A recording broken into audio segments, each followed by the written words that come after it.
Prepare to be captivated by the business story of the week, hosted by me, Shaheen Shan. Join us on a journey through the twists and turns of entrepreneurial triumphs and setbacks. Immerse yourself in the narrative and witness the magic that turns dreams into reality. This is Business Story of the Week. And we are back. Once again, this is your co-host, Joshua, here on Business Story of the Week, where we navigate the world of entrepreneurship, business, innovation, uncovering stories of perseverance, struggle, and success. And today, ladies and gentlemen, is one for the books, one for innovations. And today we have a guest, a former U.S. presidential candidate, and I cannot wait for him to share as his story. Zoltan Istvan is a prominent futurist. He is a transhumanist leader and is known for his 2016 U.S. presidential run as a candidate under his own transhumanist party. His best-selling book, The Transhumanist Wager, is an award-winning novel and where he began actively promoting transhumanism and other futurist ideas or issues via speeches, media interviews, activism, and his own writings. Istvan is a global leader in radical science, combining technology and philosophy to envision humanity's future. With his experience spanning from journalism at National Geographic, nonprofit work, consulting for government and private entities, he has spearheaded the efforts for transhumanism as a thriving global phenomenon. His innovative ideas extend from AI Day or quantum archaeology or the transhumanist Olympics.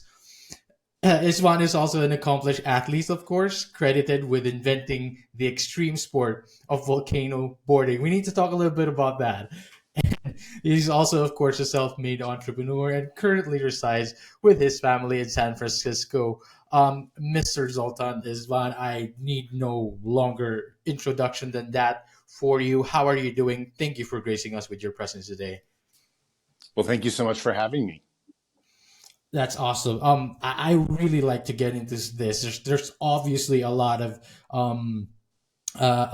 stuff to unravel there that I'd like to talk about. We might not be able to cover all of them, but I always like to start with the beginning, and I always like to start where your focus is currently, which is the transhumanist vision. As a leading voice in this, if not the leading voice, right? Where did this vision start? Why how did you go from being a journalist in National Geographic and then to being this futurist and forwarding this human enhancement, extension technologies? How did you get from there to here today? Sure. Well, to begin with, I was a young journalist in National Geographic, and a lot of young journalists cover war zones because that's where you can make a name for yourself if you want to be a journalist. And it's also where a lot of people don't want to be. So if there are journalist openings, a lot of times you can get into a war zone because not that many people want to go there. So I began covering a lot of conflicts. And one of the conflicts that I was covering that, for a long time was the Pakistan, India, Kashmir conflict. But what happened is later, after that story, I went to Vietnam and covered a story. And even though it's not a conflict there, it was about the bombs from Vietnam War in the 70s, 60s that was left over. And I had a very close call with a landmine that didn't explode, but I almost stepped on. And after that, I really started thinking about my life. Like, wow, what does it mean to be alive? Is there a way to stop death? These kinds of things. And that led me to looking into if there was anybody trying to stop death. And lo and behold, a movement called transhumanism was already trying to stop death with science for human beings. And I immediately was enthralled with it. And so, over the years, I've been promoting it. I wrote a novel about it. The novel launched my public career. And eventually I ran for president under that banner, the transhumanism banner, really science and radical technology. And it kind of launched me to the public sphere. So that's how I went from National Geographic to being a sort of voice in transhumanism. So allow me the opportunity to unravel the transhumanism. Uh, what I have read, at least, correct me if I'm mistaken, to simplify it, is like solving aging and death. And I think that was one of the things that you put up in your platform and your presidential run, is to have policies that forwarded to solve this aging in 15 to 20 years. I can only imagine what that kind of policies, how that felt towards the public, and what it felt like running under that kind of platform. And while you unravel this concept of transhumanism for us, tell us about a little bit about that background when it comes to what was it like running for the U.S. as a U.S. president? Sure. Well, when you run as a third party candidate in the United States, you really can't win. However, you can make a media spectacle. Mm-hmm. And that was really the goal, because just so your listeners know, it takes $25 to $30 million just to get on the ballots in the Wow. various states in the United States. So unless you have a $30 million budget, and that's just to get on the ballots, that's not actually Wow. any promotion of your campaign, you really can't win or even have a shot at winning. But you can get a lot of coverage, media coverage. And so we were, my team and I were the very first kind of science team running a presidential candidate as a science endeavor, the scientific method being our main kind of idea. Like, we would solve things through logic, reason, rationality. But, my main platform, especially for getting people to live a lot longer, was to take a lot of money from the military, the defense, and put that money into people's healthcare. Now, I don't mean into healthcare systems that take care of you. I mean into cures for cancer, cures for Alzheimer's, cures for diabetes, especially in America, where we have an explosion of it, taking people's lives. So my idea was, why should we be starting far off wars when we have a war of cancer, Alzheimer's, diabetes at home? So that was my main platform. And it resonated very much with many individuals. And while I had no chance really of winning the presidency, or at least not much, we made a huge dent. And I think we trafficked fifth overall in terms of media coverage, and in the end, pretty close to that in votes. That's really a great look, because one of the details I want to put out there is, like you said, you made a big dent. You are the only presidential candidate ever to be interviewed by the mega underground group Anonymous, and I think that speaks to the kind of platform and the kind of policies that you were trying to push. And when it comes really to transhumanism, my question, I guess, is, what are the leading innovations right now? Like, how do you see it being pushed right now? And is it really possible to solve aging the next 15 to 20 years? How possible is that? Well, 15 to 20 years is a tough one. I would say if you extended that out to 20 to 35 years, we have a much better chance of solving aging. Unfortunately, what's happened is, after my campaign did very well and hundreds of millions of people learned about the idea that it's possible to overcome death. The problem, I think, in many ways, is a lot of people don't believe that this is possible. They don't believe that human beings can do this. And I kind of argue that the human being is a machine. It's like an old car. If you can fix that old car, you can get people to live longer. And you see this in the Olympics.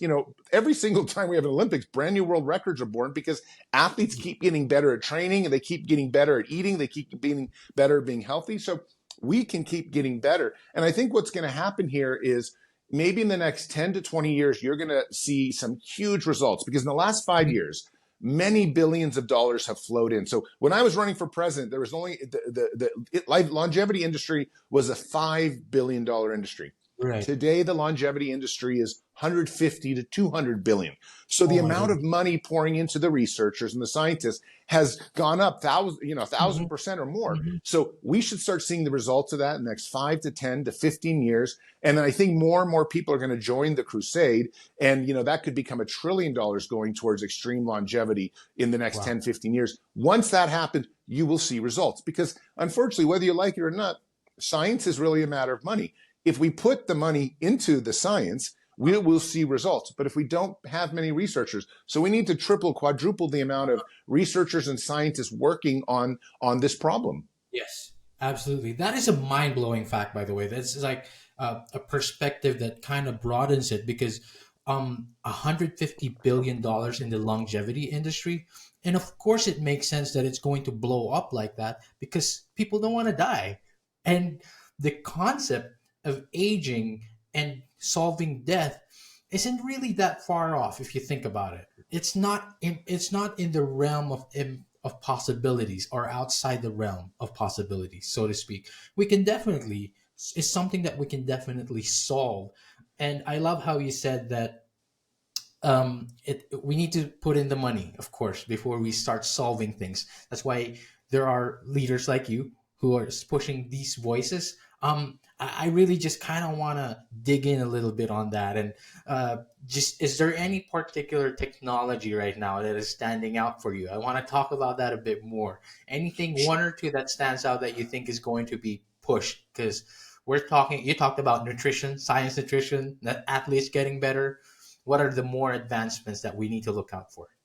Sure. Well, still, unfortunately, well, not unfortunately, but the best one you can do to live longer is just to eat healthier and exercise all the time, and keep your body in good shape. But the transhumanist ones that are coming down the pipeline, I may run through them real quickly. There's some crazy ones. So, most people die from organ failure. So if you Yes. can 3D print organs, or at least have transplants, there's not enough transplants out there. So you really need to have 3D printing of organs.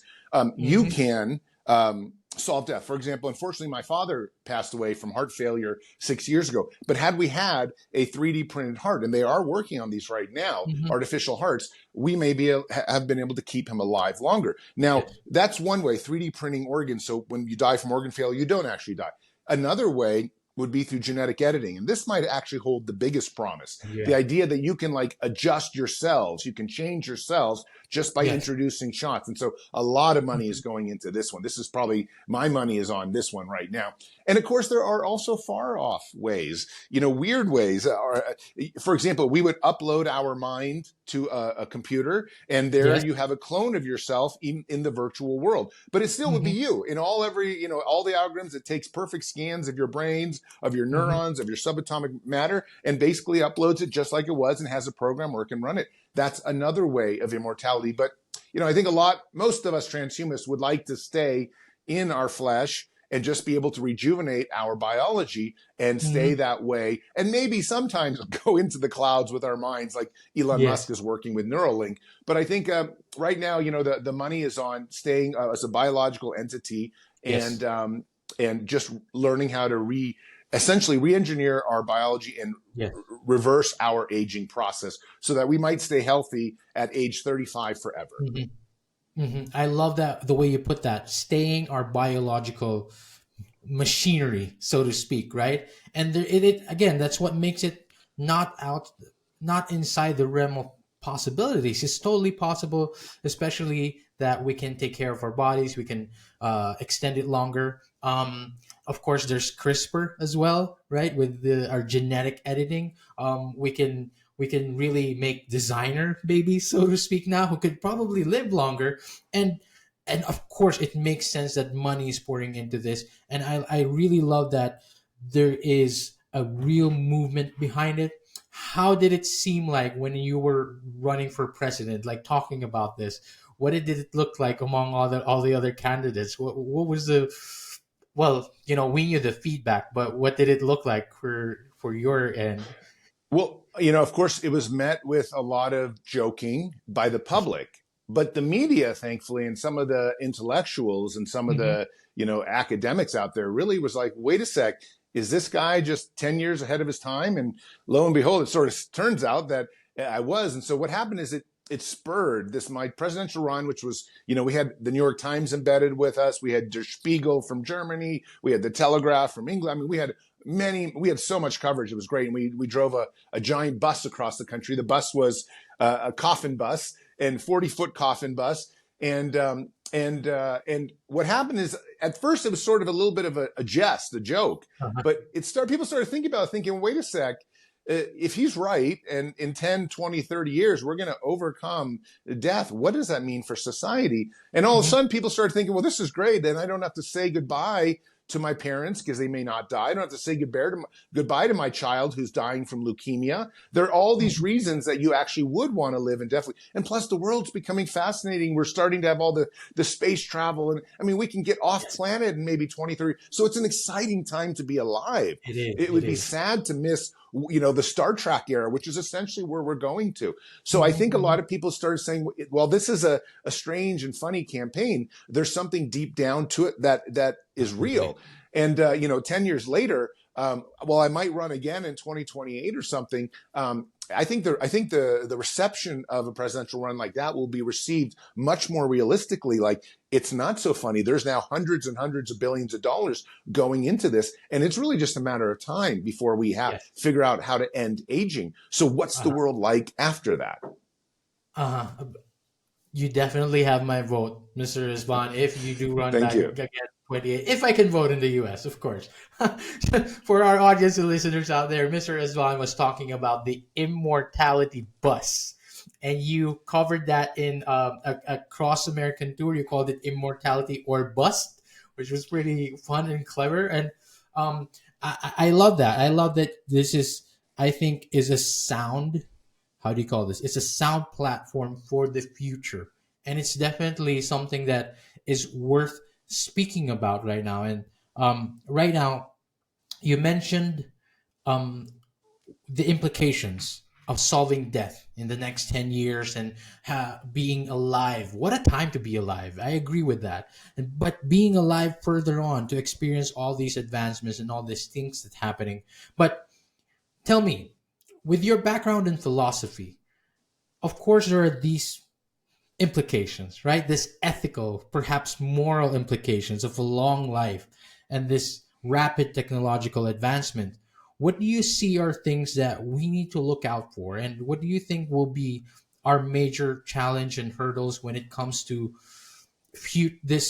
like futurism? Like, you are the futurist. And if there's anything to watch out for when it comes to ethics and morals with AI and genetic engineering, what are those and how can we prepare for them? Well, I think the 800-pound gorilla right now is AI. What happened was, when I was running for president, AI and genetic editing and all the other life sciences were all kind of the same graph. And then what happens is we thought, okay, like 10 years, 15 years, you will be able to maybe solve death. And AI, maybe 10, 15 years, will be as smart as us. And what happened is AI did this. AI, like, all of a sudden took a quantum leap and went 5 to 7 years ahead of every other field, just out of the blue with ChatGPT. Yes. And so now we're like, wait a sec, maybe the real existential threat on planet Earth is artificial intelligence. And maybe the real transformative technology is that. Maybe it will help us live indefinitely, or maybe it will turn against us if it becomes smart enough and doesn't like us hurting the planet or something like that. It's hard to know. So I would say the first and primary problem right now on planet Earth is this fact that artificial intelligence is evolving so quickly. There's very little regulation in place. There's a ton of money chasing it. And I hope we don't overextend ourselves into this technology that really is beyond our control, an intelligence that's smarter than us. And so that is really the big threat. But there is also this chance that in the meantime, AI will help us develop brand new drugs and brand new means to achieve extreme longevity. And I got to say, it's going to be a very interesting world if you didn't have to worry about death. You always have to worry about death. Even if you explode in a space shuttle, there's really no way to reconstitute you back.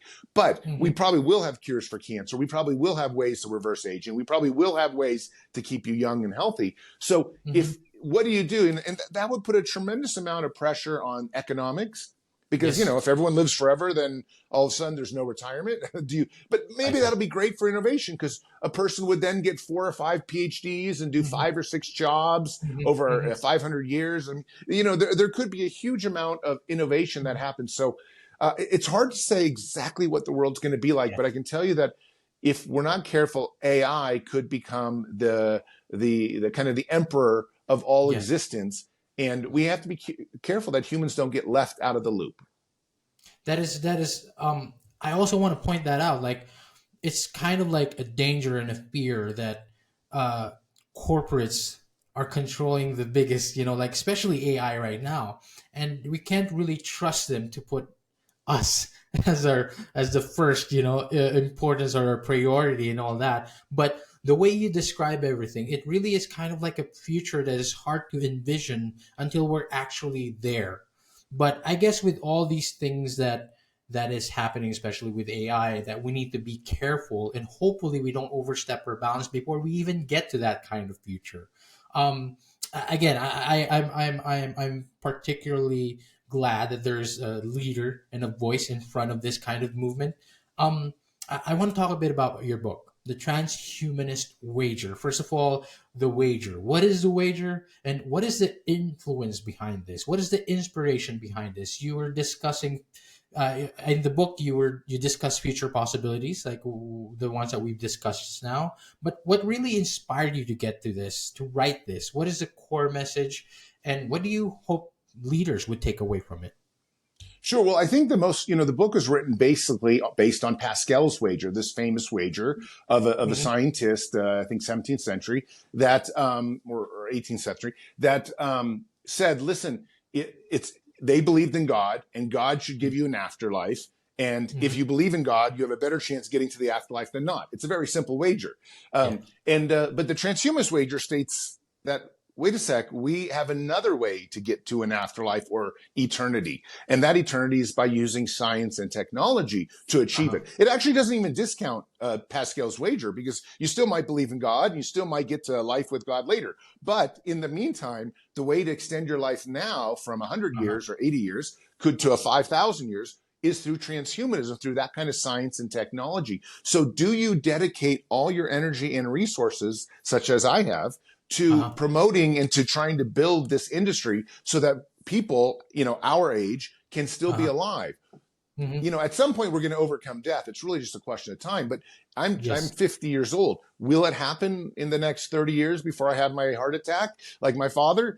That's the big question. So I have made a wager to try to put all my effort, resources, interviews, running for president, everything about it, into trying to make it so that I can avoid death, and so can my wife and kids and friends and Mm-hmm. family members and communities and nation and Mm-hmm. world. It really is immortality or bust. It Yes, yes. really is. And I wanted Go to ahead. say Immortality or Bust, just so your listeners know, is the documentary that was made on my Mm-hmm. presidential campaign. So I took 4 months and started from San Mm-hmm. Francisco and delivered a transhumanist Bill of Rights to the U.S. Capitol. The transhumanist Bill of Rights has been published by Wired magazine, so you can Google it and read it in full. But it was really Mm-hmm. about what is a future Bill of Rights for cyborgs, for people that are living indefinitely, for us under Wow. weird human enhancements. But Wow. a feature documentary called Immortality or Bust was made. In the United States, it's free on Amazon Prime, but around the world, anywhere, it's free on Plex TV. Just Google Mm-hmm. either my name or Immortality or Bust, and I promise you, it's a fun 70 minutes. I got to warn you though, my father dies in the documentary while I'm Uh-huh. campaigning for immortality, so it is a I'm sorry. tearjerker. It's very sorry. It's very sad. At the same Mm-hmm. time, there's an uplifting message. I have children and stuff like that you can see. Mm-hmm. So the cycle of life continues. But the point is, we're trying to stop that cycle of life, because that cycle of life involves death. And the Yes. point is, I don't want my children to die. I don't want to die myself. I never wanted my father to die. So if we can, as a world, as an earth, get the resources together to overcome death, we can do so. We just got to Mm-hmm. really think about it and then muster our resources and our scientists. And I promise you, we will one day achieve a moment when we don't have to worry about the very last moments and breaths of our life taking place. Wow. I am excited for this sci-fi future, and even more excited knowing that there is actually a bill of rights that is written to prepare us for this kind of future. I think it's quite promising. It is also not guaranteed. I'm sure you also will agree to that we are quite a bit ways from that, but it's still within the realm of possibilities, and it's still something to strive for. I feel like we are quite there. Like you said, it isn't it isn't going to be a smooth ride, but we can do it. It's definitely possible. It's not a question of how or why, or it's a question of when. We will Yes. get there. And I guess I think the most important factor right now is to stay our morals, stay our ethics, stay our, preparing for that kind of future. Mr. Zoltan, this has been a fantastic kind of mind-opening interview with you. You mentioned your Immortality or Bust documentary during your presidential run. You also have your transhumanist wager. I also want the audience to know you published last year your Zoltan Istvan Futurist Collection. I will check that out myself. 7-volume box of all your popular opinion essays. But what else is there? What else would you like the audience to know? Where can we find you? And what is the next step for Mr. Zoltan Istvan, apart from a 2028 possible presidential run again? Sure. Well, so I think to begin with, I'm just finishing my master's degree at the University of Oxford in philosophy. So, and that's been kind of a setup for probably another political run. It may not be the presidency. Maybe this time it'll be for the governorship of California, which is changing here in the next year. We'll see. Sometimes you run once to run again, and that's all. That's how the political system works. But if you want to find me and follow me, Twitter. I'm on Instagram, I'm on Facebook, I'm on LinkedIn. Those are my 4 main media social outlets. We have one big thing that's coming out late in June that's really big to me, is I've been working with somebody, his name's Ben Murnane, Dr. Ben Murnane. He has a terminal disease, and he wanted to write a book on transhumanism, and he chose to write a book about my life and my work, especially about the 2016 presidential run. And so I have a biography coming out by Dr. Ben Murnane in June 28th. And it should be out all over the world. And there's going to be, he found a great publisher and all these other things. So we're going to have a lot of, book tours and celebrations on that. So if you see that book out, that's really going to be an in-depth biography on my life.